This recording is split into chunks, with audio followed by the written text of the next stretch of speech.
On va commencer par la politique ce matin, parce qu'on parle beaucoup de la colère des producteurs de lait contre Lactalis depuis hier. Voilà bien, Antonin, le sujet qui inquiète et qu'on surveille de très près à l'Elysée. Oui, les bonnets rouges. Souvenez-vous des bonnets rouges. C'était en novembre 2013, la crise du Grand Ouest rural, agricole, le mouvement social qui a fait reculer le président de la République sur l'écotaxe. En fait, les jeunes et les agriculteurs, ce sont les deux catégories dont François Hollande redoute les accès de fièvre, les colères.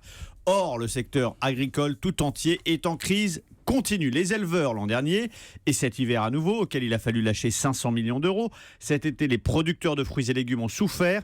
Et la prochaine crise, après celle du lait que le gouvernement redoute, c'est celle des céréaliers, qui est un puissant lobby dont les niveaux de rendement sont historiquement bas, faute à des conditions climatiques défavorables. Stéphane Le Foll, le ministre de l'Agriculture, est donc prié par l'Élysée de jouer les pompiers de service pour éteindre le moindre début d'incendie. Bon, mais ça dit, on est face à une crise structurelle, Antonin. Ce sont nos modes de production qu'il faut revoir, l'agriculture intensive, et ça ne va pas se régler en quelques semaines, en quelques mois. Ça. Exactement, et c'est pour ça que s'il faut payer, le gouvernement paiera d'une manière ou d'une autre, que ce soit des exonérations de charges, des aides ponctuelles, des gestes fiscaux. Si le puissant secteur des céréaliers embraye sur les laitiers, le gouvernement paiera. Non seulement parce Donc que... là, c'est open bar, là. C'est quasiment. C'est-à-dire que les agriculteurs savent qu'ils seront soutenus, quoi qu'il arrive, par le ministère de l'Agriculture.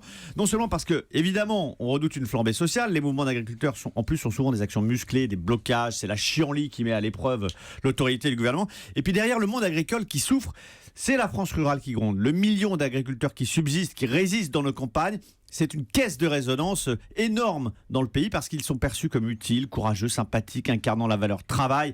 C'est comme ça que les Français les voient. Ça pèse électoralement.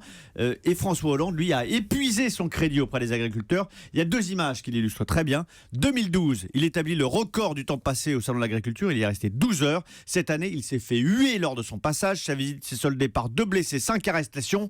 À 8 mois de la présidentielle, le risque d'embrasement du monde rural reste pour lui une menace à haut risque.